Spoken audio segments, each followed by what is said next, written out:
Hello everyone, welcome to Challenges Facing Nanotechnology Education Programs, brought to you by the NAC Network at Penn State University, with support from the National Science Foundation. I'm your host today, Mike Lisecki. There's my picture in the lower right, and I'm really pleased to bring forward our four presenters. Starting with Kevin Connolly, you can see he's the Nanotech Education Coordinator at Forsyth Technical College. Also joining us is Joy Zhu from the who is Nanotechnology Coordinator and Assistant Professor at Northwest Vista College in San Antonio. Also Peter Kazarnoff at the Shine Center in Seattle. And our moderator today, Sam Agassi, who's at Ivy Tech. Let me start with Kevin for a moment. Kevin, how'd you get interested in this nanotechnology stuff? What brought you to Forsyth, and what sparked your interest in nanotechnology? Thank you. I had been at Forsyth Tech for about 10 years. In 2005, when another member, the Dean of Business Technologies, had actually gone to the NAC Center and got very excited about nanotechnology and its transformative properties. With my background in physics and interest in high technologies, I began bringing together a team of people and seeing what we can do between our engineering side and also the side that we dealt with math, science, and technology to come up with a 2-year curriculum.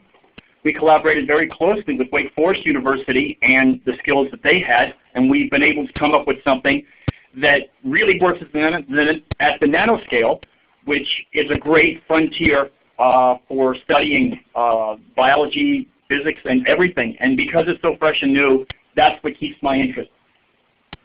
That's cool. In fact, Bob Ehrman will like the shout out to the NAC Center that you gave there, so thank you.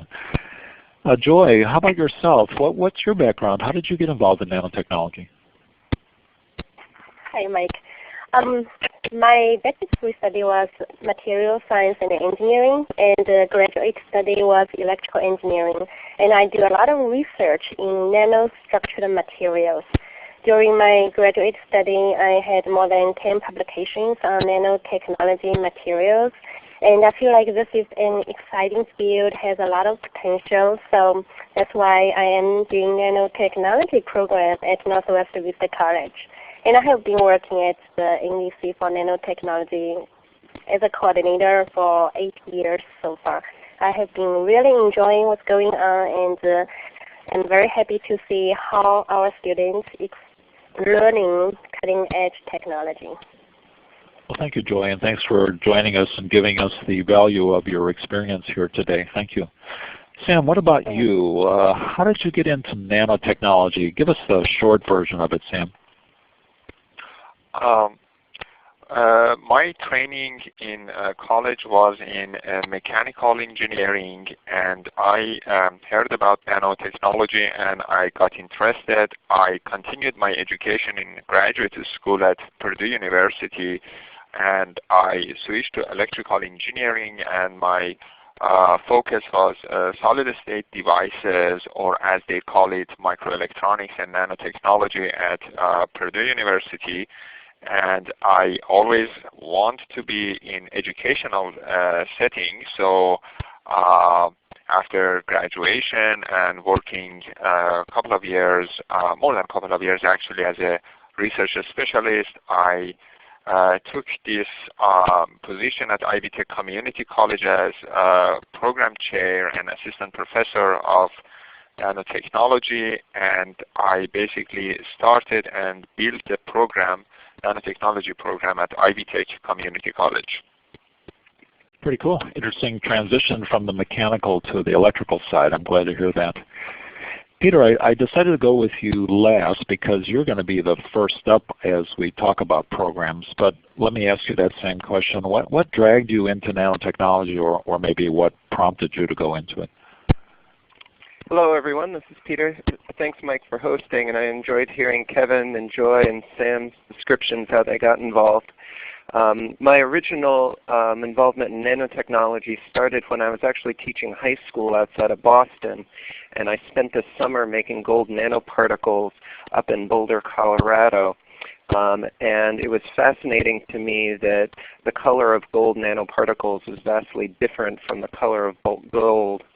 And after that, I did a research stint at Berkeley, and there I was working with some polymers, and I became very interested in semiconducting polymers and semiconducting polymers to make solar cells cheaper.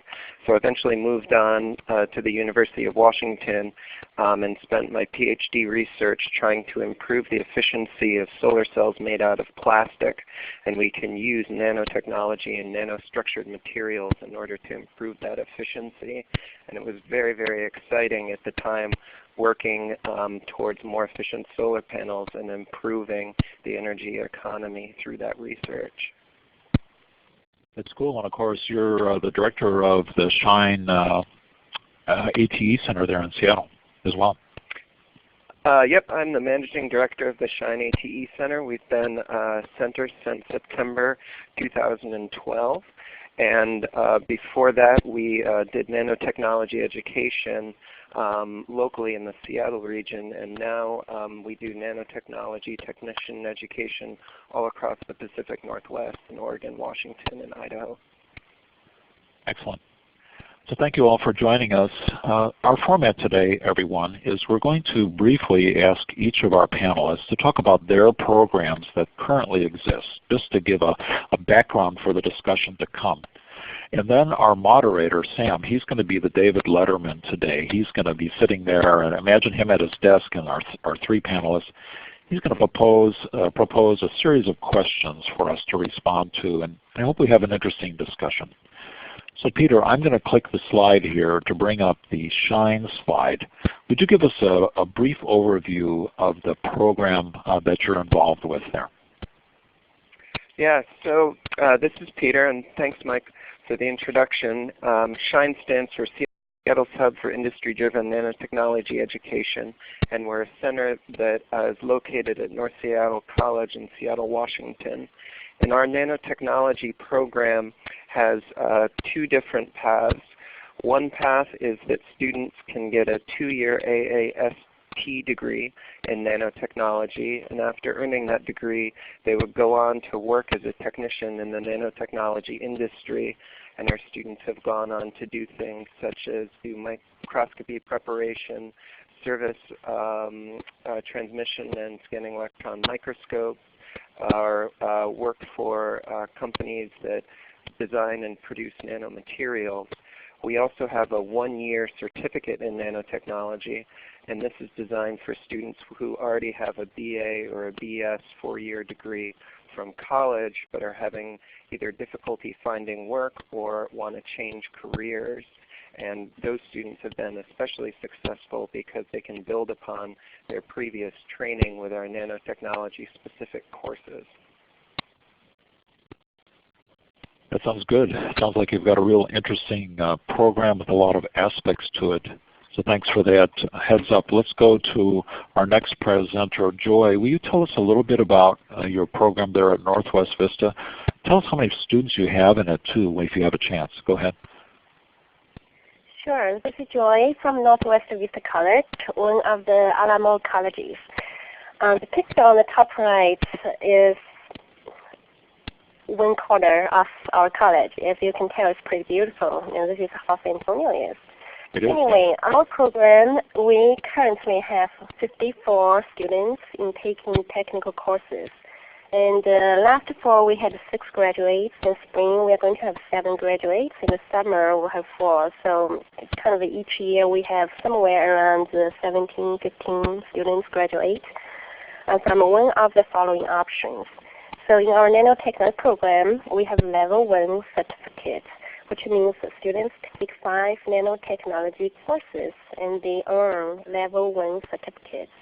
The second option is associate's degree, AAS, which is 62 credit hours. So students, they not only take nanotechnology technical courses, but also take a lot of fundamental course, like a core curriculum, including a lot of science-based courses to supplement the degree study.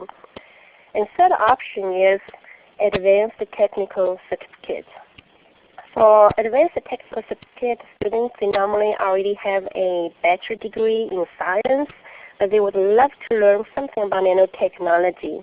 And this certificate will require 7 nanotechnology technical courses in order to earn an advanced technical certificate in nanotechnology. And our last option is 2+2 bachelor degree program that we work together with local universities, University of Texas in San Antonio.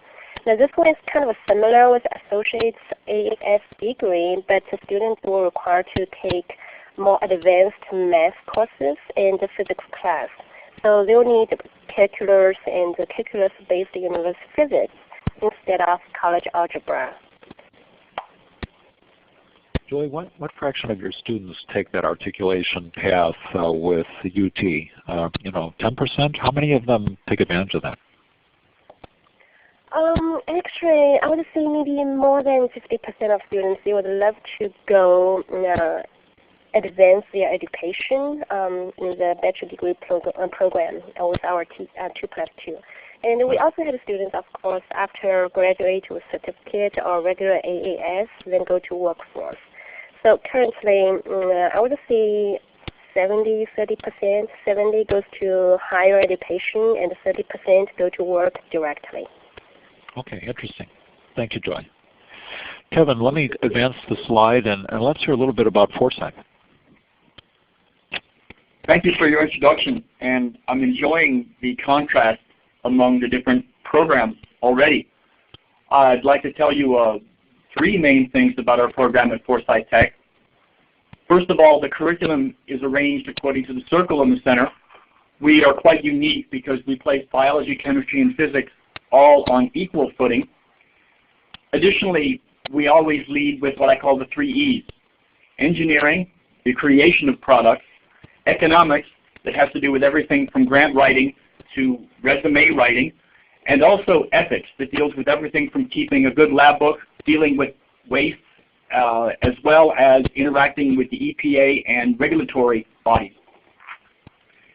In the second circle on the outside, you see pictures of my students working on the 8 core pieces of equipment that we have available to us. Most of these, that is to say all except electron microscopy and working with infrared spectroscopy, all of these other technologies we have in-house, and especially particle sizing, biological surface analysis, and our bioprinting are very, very cutting edge. We have just moved into a 1,200 square foot new laboratory in the last 2 months. We're very happy about this. We've also been approved to have a class 1,000 clean room constructed that will be about 800 square feet as well. That should be done in about a year. Now, our graduates, 90% of our graduates continue on for internships, and they are in the fields including biotechnology. Many go to the Joint School of Nanoscience and Nanotechnology next door in Greensboro that work on research programs. A number of them have gone on to become lab managers in various places, and also some go on to work for companies that do nanofabrication. Interesting. There's how long has the program been in existence for? Did you say, Kevin? I might have missed it. It must be more than 4 years or so now. Yeah, I believe our first graduates were in 2007. Oh, cool. Well, good. A great perspective, and we're interested in hearing more about your experiences. Let me turn now to our moderator, Sam. Sam, would you tell us about your program at Ivy Tech, and then you just go ahead because I'll give the controls over to you, and you can start the discussion with the panel after you tell us about Ivy Tech.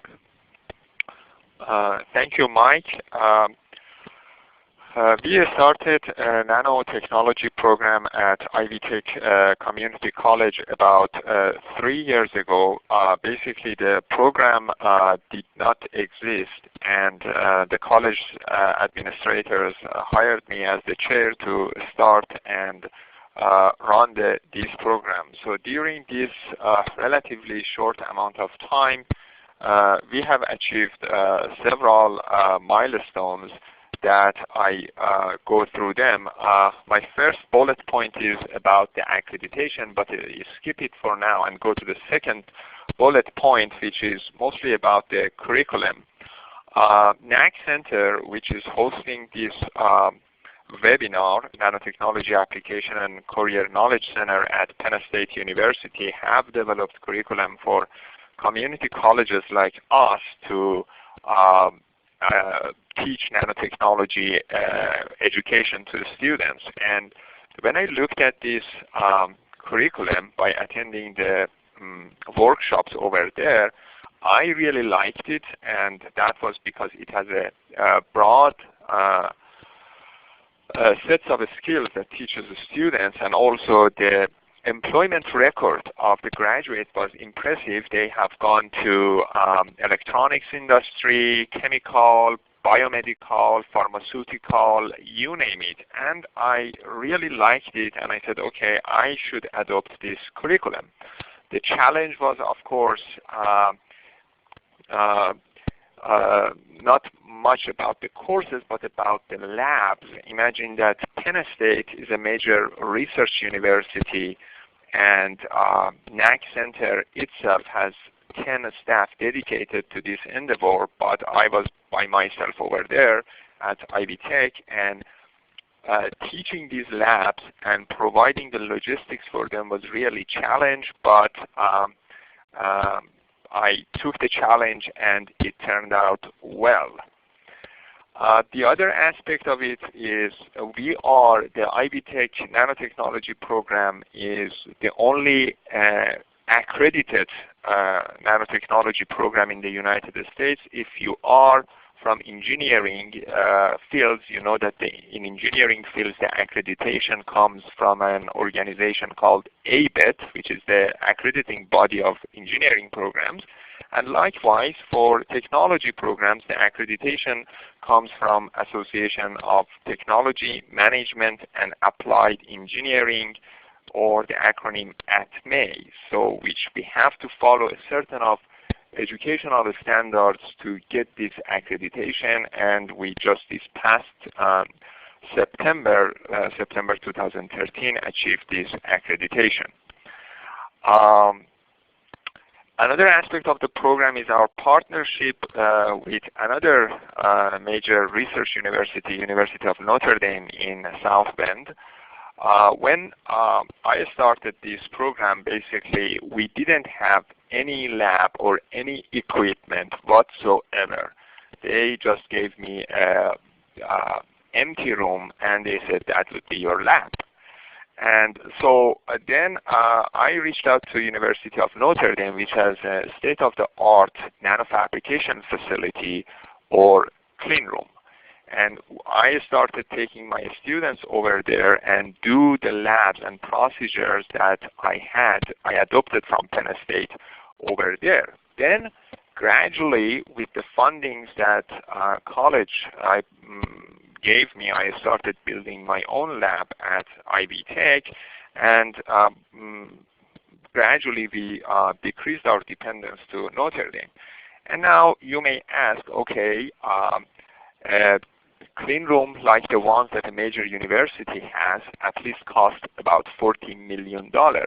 How can I still teach all the labs from Penn State and not using University of Notre Dame clean room anymore that much?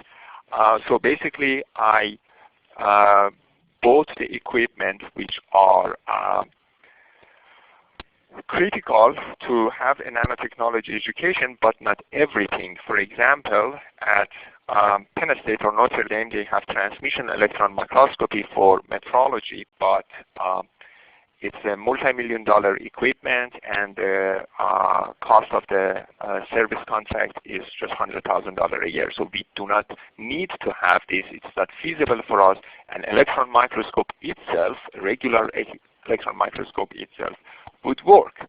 And the other thing is the cost of a clean room itself is very high, and so we get around it. I really would like to have a clean room. It's the gold standard, but at the moment, the reality is we do not have that budget. So what we do, for example, lithography, I purchased a very good used equipment for lithography mask aligner.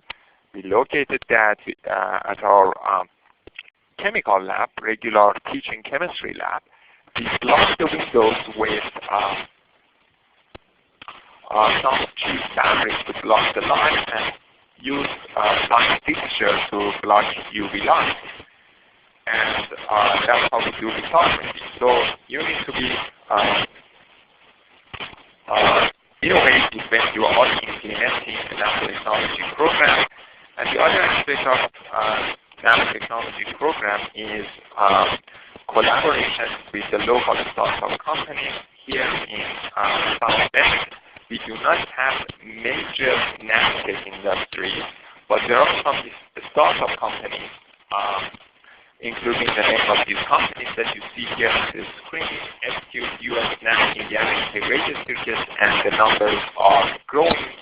So we reached to them and collaborated with them to provide internship and employment for our students. In fact, if you look at next slide, on the top left, this is SQ's company, and these are all three of them here in this back of the picture. These two, these gentlemen, these ladies are all high-tech graduates working at this startup company, SQ, which is a bio-nanotech company developing the medical device using carbon nanotubes. And last, we have an agreement for with Purdue University in North Central, so students can transfer there and continue their education over there. So, that said, I start my discussion with our panelists. And before I start, I would like to check with Mike. Mike, can you hear my voice clearly? Because I hear some noise here. Yes. In fact, Sam, can you hear me okay? I can hear you okay, but I still hear some noise. I just wanted to make sure that you do not have that noise. Yes, yeah, we do have that noise, and I'd like you, Sam, to please, would you hang up your phone and dial back in. We'll just pause for a minute while you do that. Okay. All right. Thank you very much. All right. Thank you. So thanks, everyone on the line. We're going to do a brief check of our audio system as we get going here. I've asked Sam to dial off and come back in as we prepare for the panelist discussion. Sasha, let me ask you, how does my voice come through? Is the problem related to Sam? So hold on, folks, for just a minute while we work this out. Yeah, okay, apparently the problem is Sam, that darn guy, so let's give him a moment to call back in. Okay, yeah, Mike. Oh, good. Thank you, Sam. Let's do an audio check with you. Sasha, how does Sam sound to you now?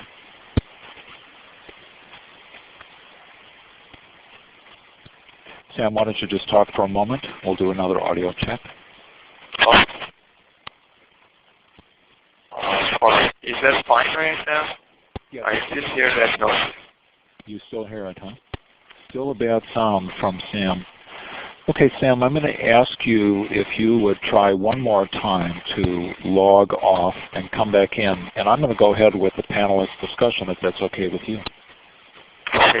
Are you on a cell yeah, phone? go ahead. Sam, are you on a cell phone? No, I'm on the background. Okay. Try calling back in, and I'll go ahead with the panelist discussion. Thank you, Sam. Okay.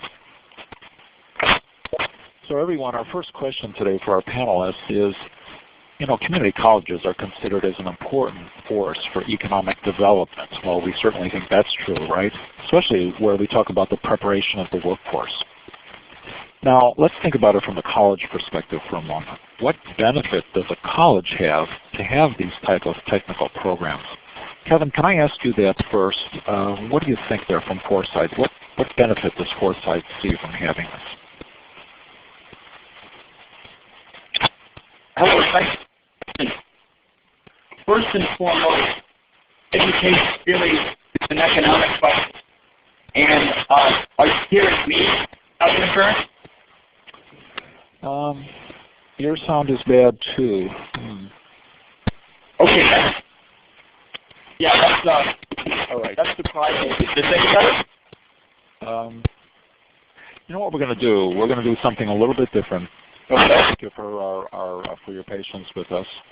I'm going to temporarily disconnect the system, and I'd like to ask all of the presenters to hang up, and then I'll disconnect the system and reconnect. It'll take us just a minute. So Joy, Peter, just go ahead and disconnect and call back. Okay.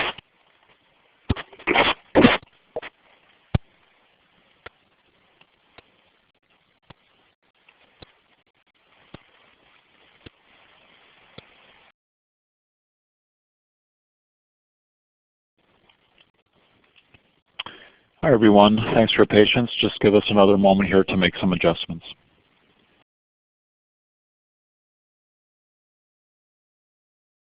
3, 2, 1. Thanks everyone. We're back online with the system. Sam, why don't you go ahead and continue with our first set of questions. Go ahead. Okay, I apologize to the audience for this momentarily disruption, and I would like to continue with our panelists and start the conversation. So basically, community colleges are considered an important force for economic development in the region that they are located to prepare the workforce for the local industry. So I would like to ask Kevin. Kevin, what do you think the benefits are for colleges to have technical programs such as nanotechnology? Thank you for the question, Sam. There are 3 points I'd like to make. The first one is very practical and one that is very important to all parents and also older students. And that is that higher education is first and foremost an economic choice. A good fit is important for everything, so in some cases a 4-year education is a good idea, but the alternative of the 2-year education is an important one to keep in mind. As a rule, for a good engineering type school, a 4-year education will be $80,000, whereas if you go to a 2-year institution, it will be more like $5,000. And with the employment market the way that it is, there is not a significant improvement in employment opportunities for the first 2 years afterwards. So when the graduate from the 2-year school gets their degree, it is very likely that they can begin working a bit earlier and they will be in better financial shape for the next 5 or 6 years to come. That is very significant when you're speaking about an individual in their 20s. The second thing is that I believe that the legacy, well, the second thing really is that as I've spoken to people in fields that are emerging fields, very often they'll take a 4-year degree person in biology, for example, and they'll hire them and say, okay, we need to learn some aspects of electronics so you can work on our experiments. And there is resistance to learning different things from disciplines because the person says, well, I was trained in biology. Or they'll take in a chemist, and then they say to the chemist, well, you need to learn some aspects of using an electron microscope, or you need to learn something having to do with computer programming. In nanotechnology, as a rule, I believe the legacy of nanotechnology and nanotechnology education will be multidisciplinary approach to problems.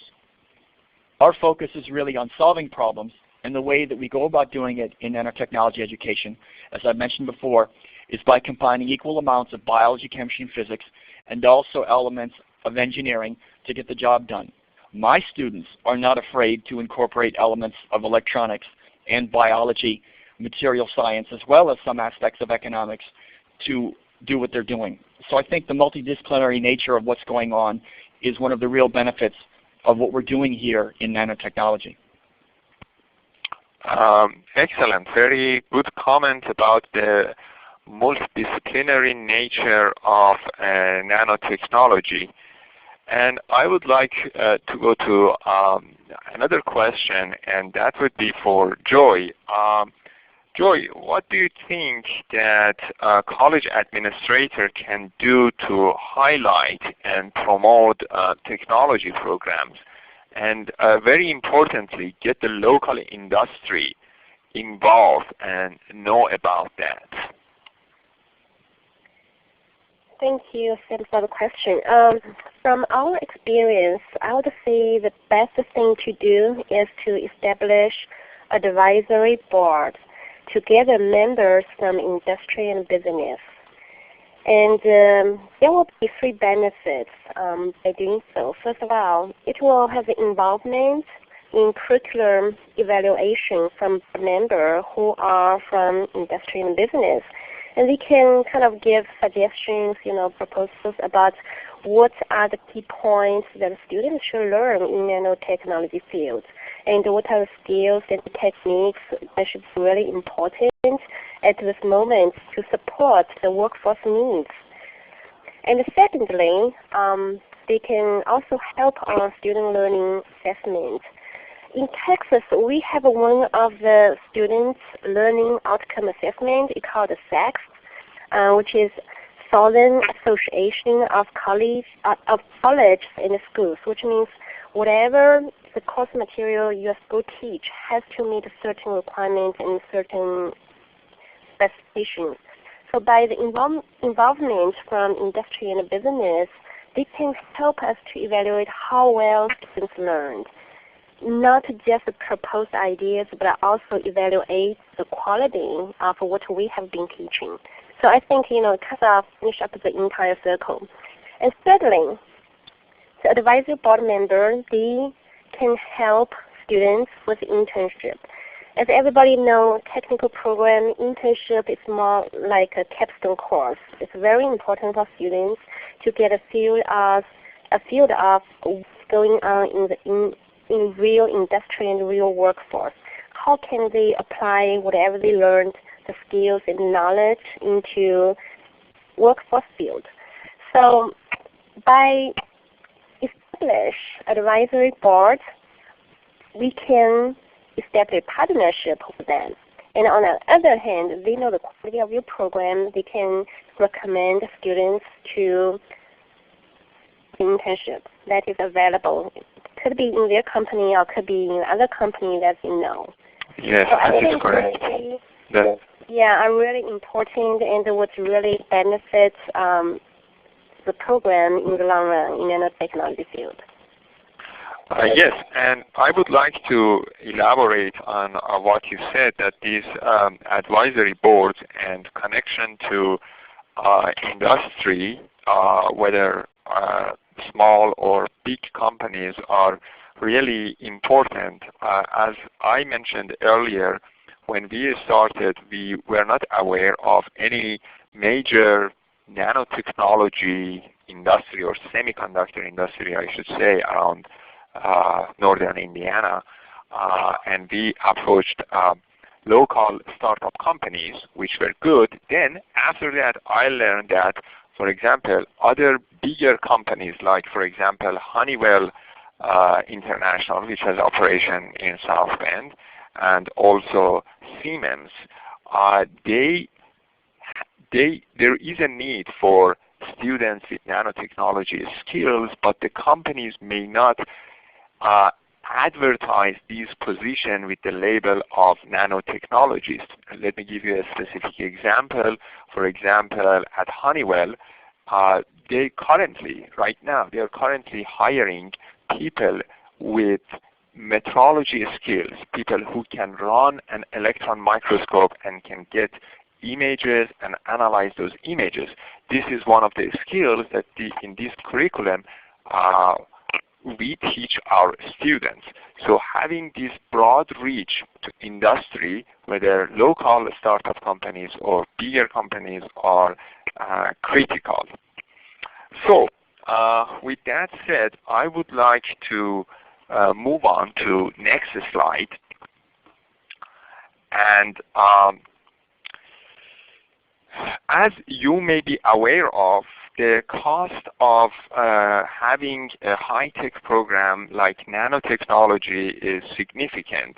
And how can a college, especially community college, which are also limited in some cases in funding, maintain the currency of programs and labs, and also the faculty who are teaching these courses and run the labs. I would like to turn over to Peter and ask him what he has done in that regard. Thanks, Sam. It was great to hear the points that Joy and Kevin have made earlier. And I know probably if you're on this webinar, you guys are aware of the high cost of the instrumentation that's necessary to run a really good nanotechnology program. So I think there are two different facets that we can think about this in. One is support for faculty in the courses, and the other is the support for the equipment and the infrastructure. So it's been our experience at North Seattle College here that if there is an industry need and the jobs are available, students will come and you will get enrollment. Enrollment hasn't been a big issue for us, and if students pay tuition, then that's been able to fund the faculty who teach those courses. So if you can show that the jobs exist, I think the students will come and then the tuition will come with them. Now the equipment that we use is extremely expensive. And I guess one thing that we've done at North Seattle here is to try to make sure that it's not a us versus them, the nanotechnology program versus the college administration, the nanotech program asking for equipment and money, and the administration saying yes or no. We found it to be really advantageous to work directly with the college. So for example, our Ed Fund director has helped us apply for scholarship money, and in that way the administration is embedded in your program. A whole host of other things that the labs can do is that they can be a big technical highlight for the college. Our nanotech lab has been highlighted on our college website. And you can also use the lab in collaboration with other classes on campus. Our nanotechnology lab has been used in biology classes, in geology classes, used in chemistry classes, and used in physics classes. Another exciting thing that a lab can do is it can actually open up opportunities for students at the colleges to use equipment in other colleges. And by that I mean once you have an equipment base set up, then you can start collaborating with other colleges close by and share resources. So our students, for instance, have gone up to Edmonds Community College close by and used some of their equipment that we don't have here, and therefore Edmonds Community College's students can come down to Seattle and use some of the equipment that we have. We also use the equipment in undergraduate research projects, and we've set up what's called a user facility model. And I'd be interested to hear from both Joy and Kevin if they have set up this model in their labs. But the user facility model means that we invite companies to come in and use our equipment and pay an hourly rate. And in this way, the company is paying the money to the college generates revenue, and the college loves to see revenue generation. So I'd like to turn it over to Kevin and then Joy. Kevin, do you guys have a user access model set up?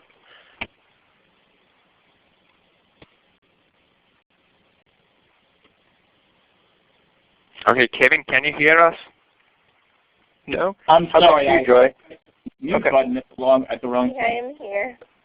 Oh, okay. Thanks. So, Peter, yes, you've touched on many topics that I would like to tag along. Am I coming through clearly? Yeah, you sound great. Thanks, Kevin. Very good. There are a few points I would like to make here, and I guess I'll begin by making reference to the first ones that you have made. And what you have made there is yes, there's the technical highlight, what I call the visibility to the college. I just had a group of high school students come by in the minutes before our webinar today, and high school students love the college loves to have high school students come by through, talk to me for 5 or 10 minutes, and that happens all hours of the day and the night. It's a very good way to work towards recruiting students. And it also is a matter of value to the college.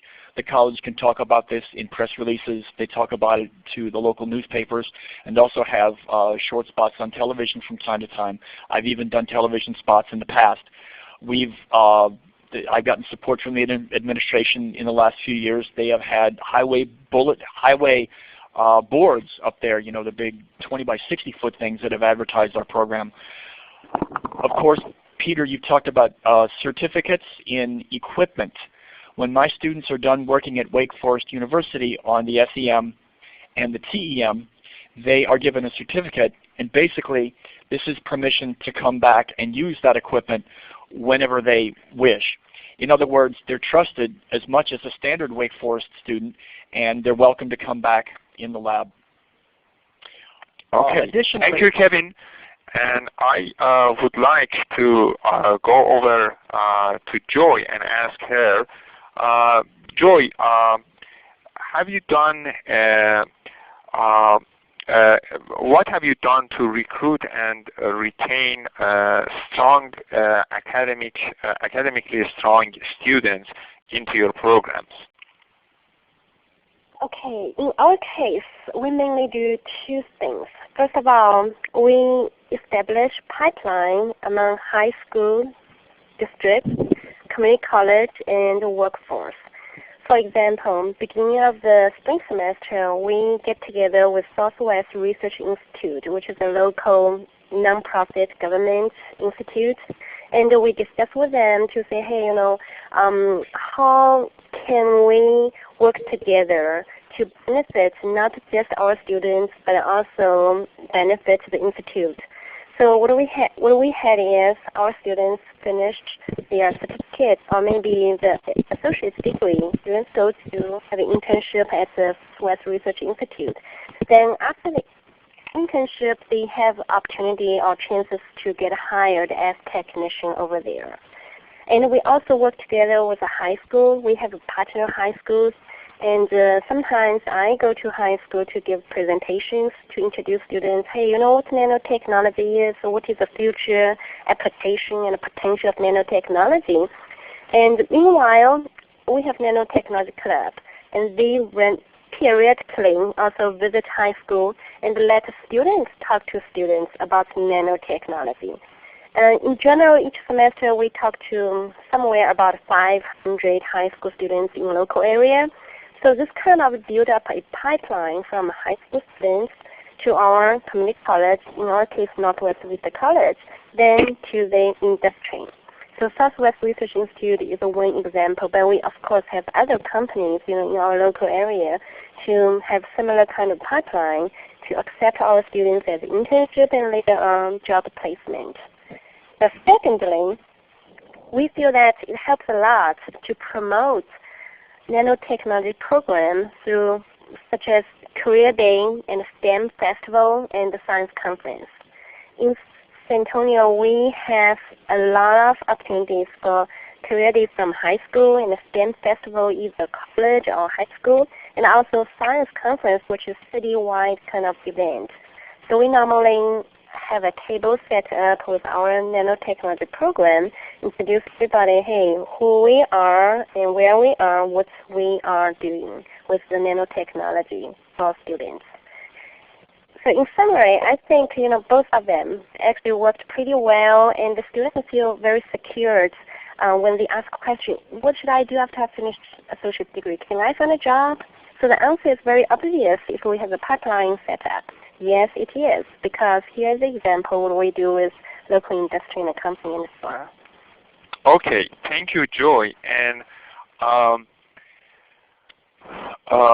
Peter, can you tell us what have you done to recruit students into your program? Hi, Sam. Thanks very much. We've done things such as tours. We've also been actively recruiting different groups into our program, including women and veterans. And I think including different groups into your program can be very, very important. We've done this through visibility, making sure that our messaging and our marketing has images of different types of students. And we also make sure that our graduating students can reach out to different groups when they finish the program to try to help increase that recruitment. Thanks, Sam. Okay, thank you. And Sam, can I interrupt with a couple of questions? Sure. Go ahead, Mike. Thank you very much. I'm sorry to interrupt you like that. I'm not sure I've ever seen quite as much activity in the chat window as we have today, so it's really pretty cool. So let me bring up a couple of things forward. Peter just touched upon it. It's not easy sometimes to recruit women into these technical programs. Peter, you've had some success. Do you have women in your programs? And then I'll ask Joy, see what she thinks. But Peter, what about you?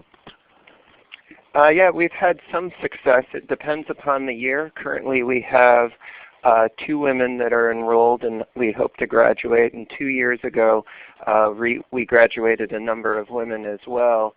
And it's a problem for most technical programs, not just nanotechnology. And it seems a couple important things to those students. One is to have faculty who are women, and they don't necessarily have to be teaching in the program, but to have them close by in the college and be able to serve as mentors. And the other is to feel like that there's a sense of community and place for them within the program. It's always been helpful if there's more than just one woman that's running through your program at a time. And we also like to celebrate the successes of the women who've graduated from our program and have them come back and talk in the classes. And I think that's always a highlight for students. That's good. What about you, Joy? Do you have success recruiting women? Yeah, we basically do similar thing, a faculty female member as a model to talk to potential girl students. But other than that, we do one more thing. We have Nano Technology Club, and as a matter of fact, our president of the club is a female. And she's a very passionate girl with a lot of enthusiasm in nanotechnology.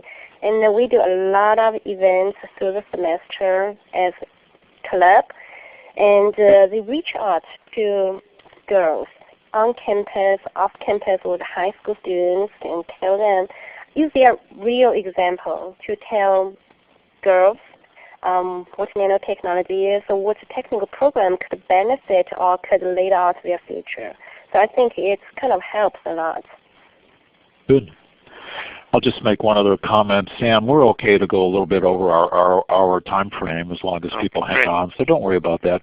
Let me ask one other question, Sam, before we go forward. A lot of discussion about finances and funding and money in the chat box. A quick question for Kevin. Kevin, you put a supply fee for your students in addition to their tuition? Unmute, Kevin. Yeah, certainly. Yeah, that is correct. But that's truly for small elements. We really have been fortunate to have been funded by Wachovia Bank and also by Wells Fargo. We received a significant grant from the Biotechnology Center of North Carolina, and also we received a grant from a firm that was investing in the Winston-Salem Innovation Quarter downtown. So we have had some significant influx of money from some large operators. And we've also applied for about 4 NSF grants. So we have we have an inspired grant organization here at the college that's going after those funds as well. Interesting. You know, I'm going to call you later, Kevin, and ask you about getting money out of those banks. That sounds like an interesting topic. I'm going to come back to that one. Peter, briefly. That's what you get from the administration supporting what you're doing. I'm very indebted to our president. Cool. I also mentioned that I work at an ATE center. Peter does. Bob Ehrman, who is typing away madly in the chat box, also works at one. We like to partner with colleges and help them seek NSF funding for things. They're not really big on big equipment purchases, but I would encourage people to contact ATE centers to try to to help out in that area. Peter, do you actually use a supply fee in addition to your tuition? Hi Mike, this is Peter in Seattle, and just like Mike said, please reach out to us at the Shine Center if you guys are interested in pursuing some funding opportunities. Here at North Seattle, we do have a student lab fee for any course which is listed as a lab class. So for instance, a chemistry class that has a lab component or a physics class that has a lab component. So we wanted to make sure that we listed our nanotechnology classes as lab courses, and then those student fees that go along with lab courses could be collected. In addition, at North Seattle College, we've got a student technology fee which is applied as part of tuition for every student, and our program has been able to work with the Student Technology Board and try to apply for some money that comes out of that student technology fee pot. Cool. Well, I think there's a lot of ways to approach this, some good suggestions in the chat window. You know, Sam, I think in the interest of time, we'll probably come back to some of our questions, but why don't you go ahead into the technology side of our discussion today? Okay. Yes, we continue, and the next topic is about using online technologies for nanotechnology education, so people who cannot come and attend classes face-to-face can take advantage of online education. And Peter, I have heard that you have been working on this so-called MOOCs, and I'm not sure what it is about. And can you tell us a little bit about these MOOCs and online technologies that you're using? Hi Sam, this is Peter in Seattle. Thanks for the question. So a MOOC stands for a Massive Open Online Course. For those of you in the chat who aren't familiar, we hosted a Massive Open Online Course, a MOOC in nanotechnology, just this past quarter, and it was a fantastic experience. We had over 900 students enrolled in the course all at the same time. 50% of the students identified themselves as speaking a language other than English. We had students from countries that included Israel, Pakistan, China, the United Kingdom, Australia, and Indonesia. And it was wonderful to be able to message back and forth with students in different time zones and across the country. The other great benefit of a Massive Open Online course is that it's open. The barrier to entry in terms of having a high school diploma or a college diploma don't exist. So this provides opportunities for students who don't have formal credentials to learn about nanotechnology. I thought it was a wonderful experience, and we got fantastic support from the NAC Center that people have been talking about because we used a curriculum that they've created, and we wanted to make sure that students across the world who are enrolled in the course were learning things which were current, and were learning well-vetted curriculum. So we appreciate the support from NAC. I highly recommend for any of the instructors to consider doing a Massive Open Online course. It was terrifically fun. It was a wonderful experience. So are these courses offered also for students? Can they get them for credit? So it depends, Sam. That's a good question. Some Massive Open Online courses can be taken for credit, but they usually require a fee to be paid. The Massive Open Online course we hosted at Nanotechnology had no fee associated with it, and there was no formal credit from the college given. At the completion of the course, the students could print out a certificate that showed that they'd completed all of the quizzes, but there's no formal credit given through the college. So even if they do not get the formal credit, there is a certificate that they can get, and there is also, more importantly, exposure to the content that you cover in these courses. Yeah, that is correct. And there's also a movement to do sort of online credentialing. And when we offer the course next time, I'm really interested in learning more about that and seeing if we might be able to incorporate it. Nice. Okay, great. How about you, Kevin? Have you done, or would you like to share anything about online education that you have done? To be quite honest, we have not been involved in online education for nanotechnology in any form. We are very much bound by our laboratory use here, and so the answer would be no. Okay. How about you, Joey? We did not do whatever the MOOC massive online course model, but we do offer online nanotechnology classes, such as nanotechnology safety, but it's only offered to students at Northwest Vista College. And so far, it's been pretty good. It seems like students enjoy the flexibility of the online course. And learning outcome comes out pretty well, just as good as a regular face-to-face class. Great, and I would like to add to this that NAC Center at Penn State is putting all the courses that it has developed online at Penn State World Catalog, and students can actually get them for credit, and they have come up with some innovative idea to make the labs, because these courses all have labs, and they have come up with some creative idea that even if you take the course online, that would be a meaningful experience for students. So let's move to next slide, and I would like to ask each of the panelists to tell us the audience, about the uniqueness of their program.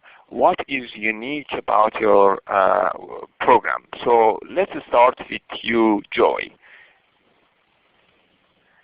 Okay, thank you, Sam.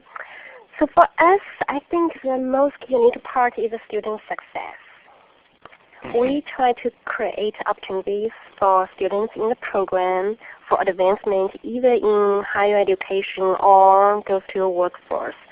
And some of the examples I would like to mention here is, so far we had 3 students have been awarded by Nano Japan, which is hosted at Rice University. Everybody knows Rice University has a Smalley Institute, which is specifically about nanotechnology. And Nano Japan is one of the just 3 global programs that were profiled in a National Academy of Engineering report. And one thing I would like to mention here is, each year they only accept 12 students nationwide. And Northwest Vista College is the only college that has students being accepted by this program. Wonderful. Students, if you look at the list. Yeah, all the students, if you look at the list, they are all from major Ivy League universities. So I think it was something really good for our students.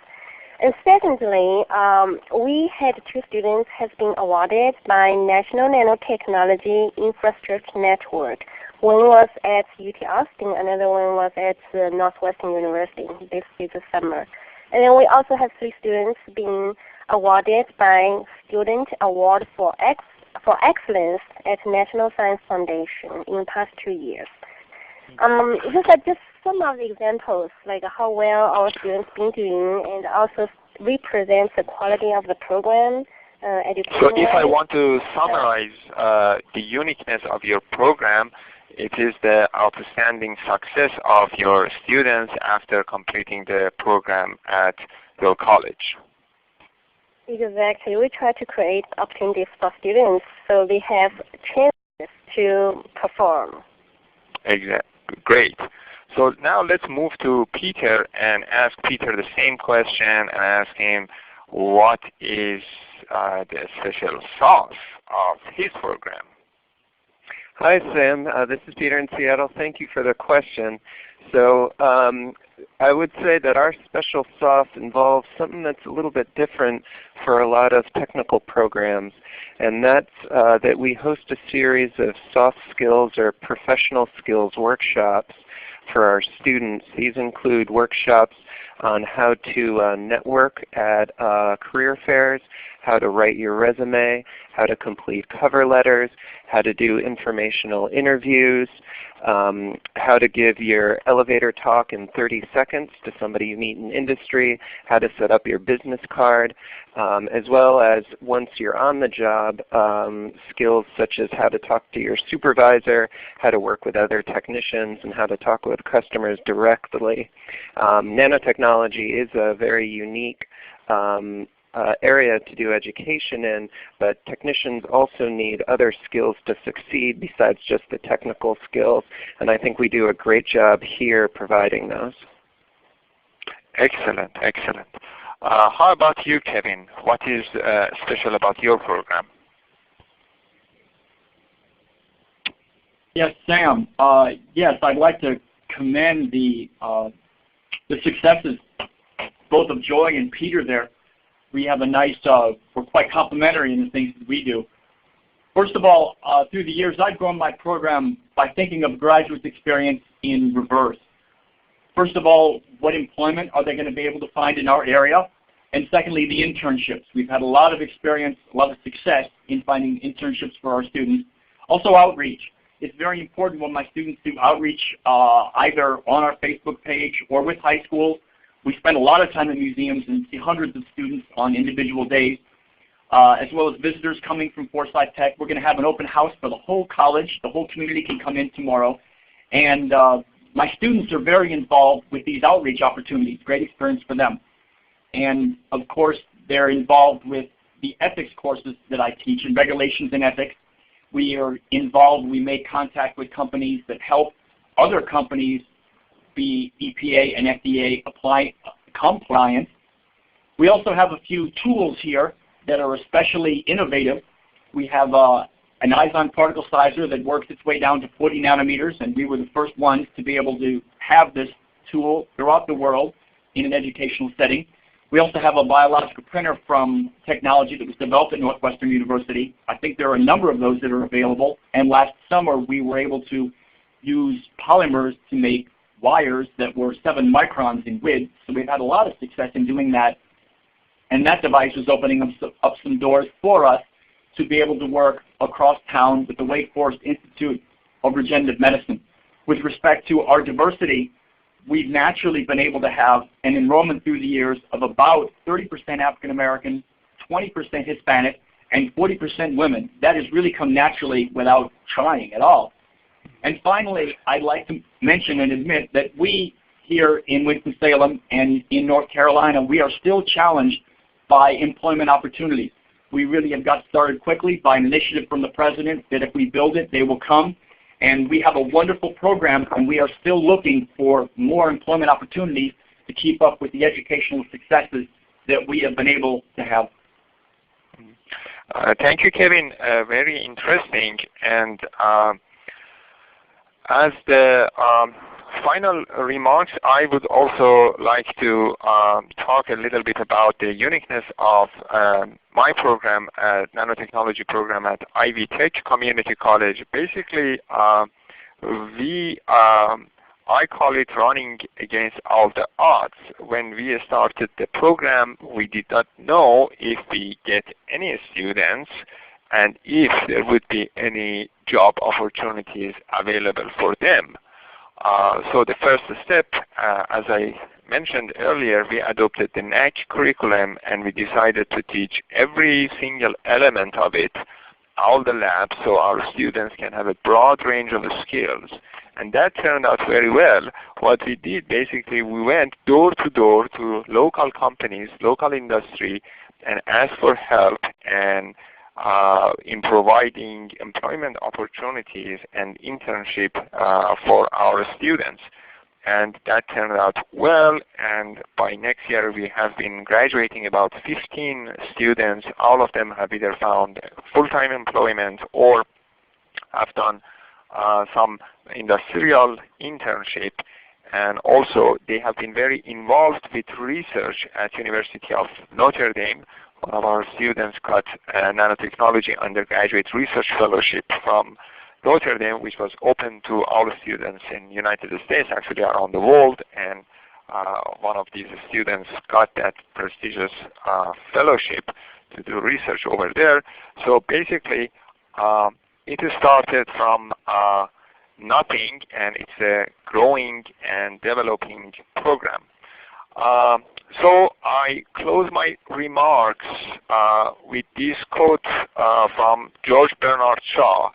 He said, the people who get on in this world are the people who look for the circumstances they want, and if they cannot find them, make them. So my recommendation for the audience is start your program, take the challenge like what our panelists did, and if you need help, we are here to help you. With that said, I hand it over to Mike. Thank you very much, Sam. Thank you. And the presenters, just a ton of questions in the chat window today. I'm going to do one thing with everyone's permission. As we do our final questions, I'm going to ask you to help us pay the bill. I'm going to launch what I mean by that is I'm going to launch a little survey that will actually appear directly in your window. And you can go ahead and click on those radio buttons as they come up. So please do that as we do some final questions. Here's one for the audience, rather from the audience to the panelists. As you recruit students into your programs, what do you do with your college's counseling staff? Do you meet them? How do your college counselors, a lot of students come into a college at the counseling level, at the advising level. Peter, do you have someone like Maureen go and talk to those counselors and give them information to point students your way? Do you do anything like that? Hi, Mike. This is Peter in Seattle. Thanks for the question. Yeah, we try every single quarter to go to the counseling office here at North Seattle College and make sure that they're provided with all of our marketing material as well as the sheet that shows the courses that our students need to take in order to get certificates and degrees. The counseling office here is very, very busy, but they're always receptive to receiving information from innovative programs. You just have to do the work. Each quarter you have to go down, talk to the counselors, and bring them the information. And this has definitely paid off because we do think we've gotten students from the counseling office directly when they went in to talk to one of the college counselors. One of our participants comments, students never do anything spontaneously. You gotta get in there and make them do stuff, and I guess that's where the counselors can help out here. I think that's right. Thank you, Peter. I got a question for you, Kevin. You've mentioned your ethics class. Is that an entire class in ethics that you have there?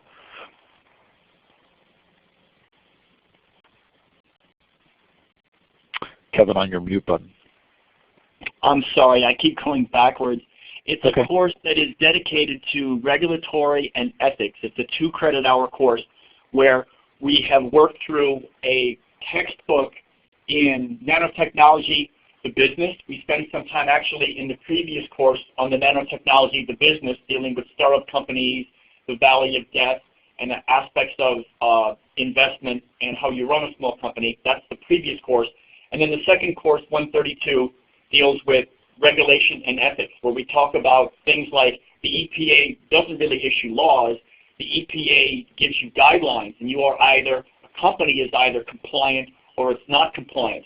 And we deal with the regulations in the United States, the regulations in the European Union, in Japan, and things of that type. And we also talk about the relevance of different entities such as the companies, the consumers, the NGOs, the government organizations, and also the general public and those who represent the environment. So we spend a lot of time developing this model and then talking about test cases such as silver pollution. There was a big coal ash spill here in our county about 3 months ago, and we got to talk about that a good deal. And we talk about various controlled substances from time to time.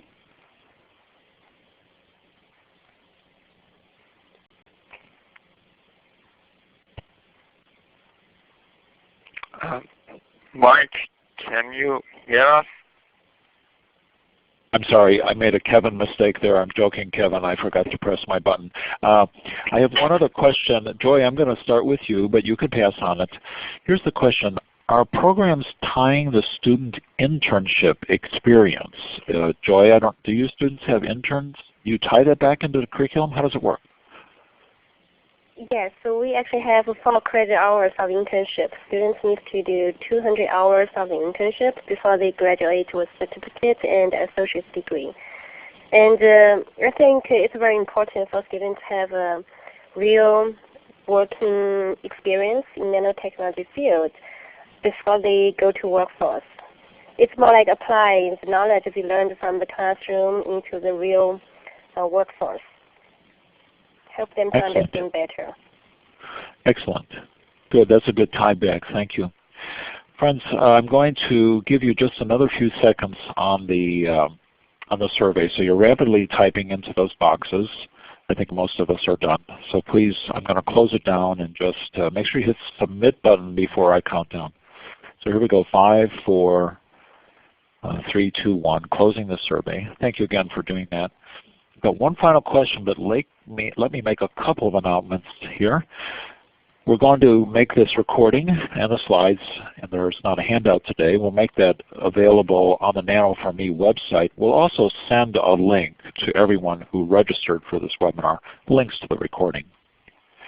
If you attended this live, you can get a certificate of participation by mailing or emailing rather Sue Barger, S-Barger at engr.psu.edu. I hope I said that fast enough. Look what's coming up. May 13th, hands-on introduction to nanotechnology for educators, 3 days. You can register for that by going to Nano4Me.